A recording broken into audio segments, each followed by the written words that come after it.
В эфире новости расскажем о самых заметных событиях к этому часу. С вами Василий Радченко. Здравствуйте. Михаил Мишустин поручил оперативно отработать ситуацию с лесными пожарами в Сибири и на Дальнем Востоке. Программу льготной ипотеки по ставке 6,5% могут продлить в России.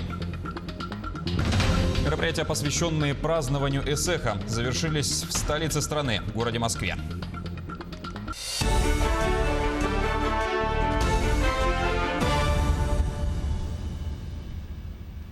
44 новых случая коронавируса выявили в Якутии за минувшие сутки. Об этом сообщила вице-премьер республики Ольга Балабкина. Из них 35 в Якутске, 5 в Хангаласском, 2 в Ленском, по одному случаю в Верхоянском и Намском районах. Также особое внимание замруководителя оперштаба заострила на очередях, так как в эти дни поликлиники Якутска начали плановый прием пациентов. Наши больницы начали постепенно переходить на плановый непосредственно прием. Для этого мы готовы в полном объеме. Как есть электронные очереди, так работают и облачные поликлиники. Безусловно, нам бы очень не хотелось для того, чтобы вы приходили. Конечно, вы приходите, торопитесь в наши поликлиники, но достаточно часто создаете очереди. Мы в любом случае будем обслуживать всех, но хотелось бы, чтобы соблюдался режим и очередей было как можно меньше. Премьер-министр Михаил Мишустин поручил держать на постоянном контроле ситуацию с лесными пожарами в стране. Сложная обстановка сложилась в ряде регионов Сибири и Дальнего Востока. В некоторых из них уже введен режим чрезвычайной ситуации. С начала года огнем пройдены 1 миллион 200 тысяч гектаров. Возникло в общей сложности более 9 тысяч лесных пожаров. Наиболее пострадавшими остаются территории Дальневосточного федерального округа. На эти субъекты приходится около 80% всех лесных пожаров. Огонь и ветры могут привести к задымлению 9 населенных пунктов в Якутии. По оперативным данным авиалесохраны, на территории региона сейчас действует 138 природных очагов. Общая площадь, пройденная огнем, свыше 330 тысяч гектаров. За сутки возникло 34 пожара и 48 ликвидировано. На тушение привлекли более 800 человек и 74 единиц техники. В связи с отсутствием осадков и учитывая восточный и юго-восточные ветры с усилением до 5-10 метров в секунду, существует вероятность задымления в 9 населенных пунктах на территориях Тампонского, Среднеколымского, Верхнеколымского, Момского, Татинского и Усть-Алданского районов. Для борьбы с лесными пожарами в Якутск прибыл спецборд авиалесохраны, самолет-зондировщик Ан-26. На воздушном судне установлено оборудование для искусственного вызывания осадков путем рассеивания йодистого серебра на высоте 5-6 тысяч метров.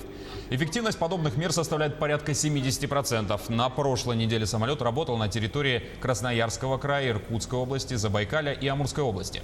На сегодняшний день результаты на этих территориях показали снижение класса пожароопасности, лесные пожары ликвидированы, и текущая обстановка находится под контролем. За вчерашний день мы произвели один вылет вокруг города Якутска на расстоянии примерно 200 километров, где было обслужено порядка 10 лесных пожаров. На части из них уже подтвердилось выпадение осадков, в большей степени это западная, юго-западная часть Якутска. И сегодня также мы планируем ориентировочно в 15 часов местного времени произвести вылет по действующим пожарам с целью локализации и ликвидации данных очагов. Подготовка к зиме в Нерюнгринском районе проходит в штатном режиме. Основное внимание уделяется объектам жизнеобеспечения, жилищного фонда, промывке систем отопления, созданию запаса продукции технического назначения и закупке угля. На эти цели выделено порядка 30 миллионов рублей. На контроле находится свыше 650 многоквартирных домов. Управляющие компании ремонтируют мягкую кровлю, межпанельные швы, внутридомовое оборудование. На сегодня среди поселений района по подготовке к зиме лидирует поселок Беркакит и город Нерюнгри. Всего по району план мероприятий выполнен почти на 30%. На сегодняшний день в Нерюнгринском районе идет активная подготовка к зиме. Общий объем инвестиций, который планируется вложить предприятиями сферы ЖКХ и энергетики, составляет свыше 600 миллионов рублей. На сегодняшний день все разработанные предприятиями ЖКХ и социальной сферы ремонтные программы по подготовке к зиме выполняются в соответствии с графиком. В ходе подготовки к зиме планируется уделить традиционное внимание как жилищному фонду, так и учреждениям социальной сферы, то есть образования и здравоохранения и культуры. Улица Три Сосны будет временно закрыта для проезда транспорта с сегодняшнего дня в Якутске. Об этом сообщили в окружной администрации. Ограничения связаны с работами по капитальному ремонту на участке от Вилюйского тракта протяженностью 700 метров. Его проводит ООО «Трансстрой Саха». На объекте завершены работы по фрезерованию старого дорожного покрытия, выполнен вынос электросетей и опор освещения на 70%. Сейчас ведутся работы по устройству основания, замене слабых грунтов, установке бордюрного камня, устройству водоотводного лотка. Программу льготной ипотеки по ставке 6,5% могут продлить. Вопрос рассмотрит правительство страны. По словам главы Минстроя Владимира Якушева, программа стала очень востребована гражданами. Российские банки уже одобрили более 70% запланированного лимита. Выдано кредитов на 160 миллиардов рублей. Это что касается вопроса о продлении льготной ипотечной программы по ставке 6,5%, то с учетом промежуточных результатов он будет рассмотрен правительством по итогам третьего квартала. Владимир Путин перенес акцию «Бессмертный полк» на следующий год. Президент заявил, что традиционные шествия из-за ситуации с коронавирусной инфекцией пока не представляются возможными. Специалисты и врачи не рекомендуют проводить акцию, поэтому придется перенести это мероприятие на следующий год. Такие мероприятия нельзя проводить любой ценой, ценой здоровья и жизнью наших граждан, сказал Путин. Он также пообещал, что следующее шествие будет сделано широко, мощно, достойно, красиво, как мы можем это делать и как делали всегда. Отец будет включен в удостоверение многодетной семьи в Якутии. Об этом сообщили в пресс-службе Илтумена. По мнению парламентариев, вопросы воспитания, образования детей и другие вопросы жизни семьи решаются супругами, исходя из принципа равенства.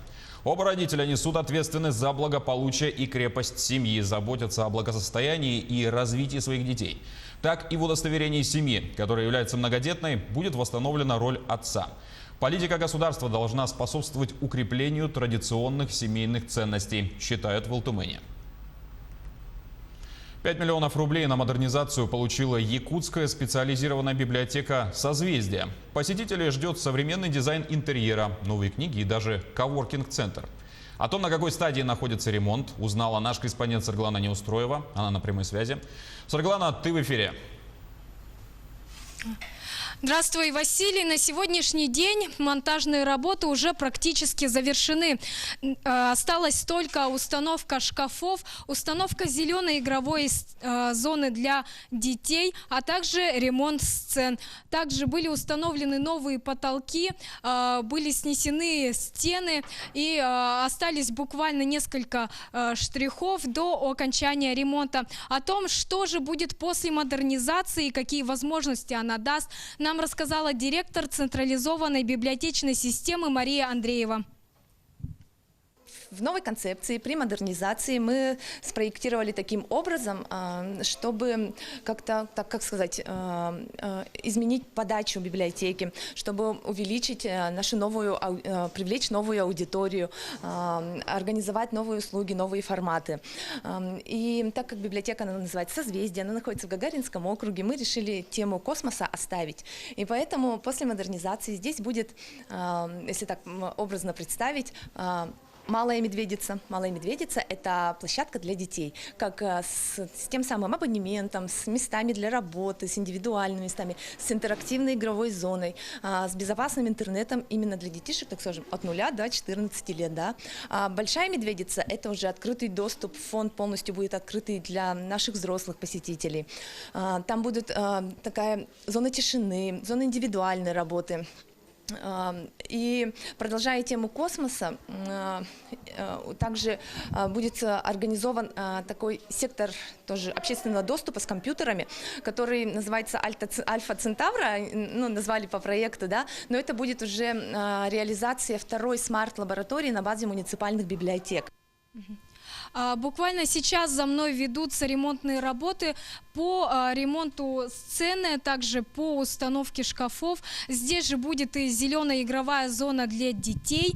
Ну и действительно, библиотека прошла очень долгий путь. Впервые она была открыта в 2012 году. но буквально через год здание рухнуло. В том же году они переехали, но также через год здание сгорело. И вот, наконец, в 2015 году они переехали сюда и в сентябре отметили новоселье. Ну а сейчас, спустя 5 лет, в сентябре, также через 2 месяца, они снова откроют свои двери, но уже в новом обновленном виде. Но у меня на этом все. Василий. Да, Сарглана, спасибо за информацию. Мероприятия, посвященные празднованию Эсэха, завершились в Москве. В этом году торжества прошли онлайн. Все желающие в интернете могли посмотреть на мастер-классы по бисероплетению, узнать рецепты якутских блюд, понаблюдать за состязаниями по масс-рестлингу. А завершился праздник виртуальным концертом. Обо всем и по порядку. Максим Кардозу.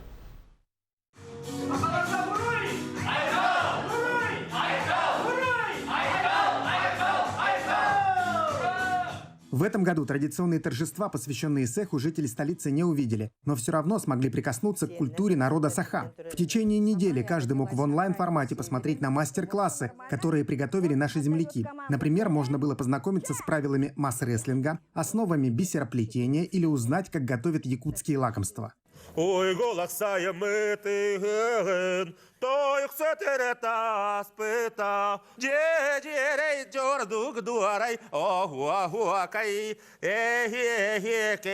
Завершились праздничные мероприятия концертом, тоже в онлайн-формате. Был очень тепло встречен, во-первых, с самими участниками, кто участвовал в процессе, и по статистике, которая отражалась на всех наших девайсах. Народ смотрел, не отключался, чем очень нас радовало, и надеюсь, что если кто-то не посмотрел в прямом эфире, посмотрит обязательно на YouTube, куда будет залито вот это вот все видео. На площадке якутского постпредства наши талантливые земляки устроили настоящий праздничный концерт. Причем среди выступающих были не только профессиональные артисты, но и любители.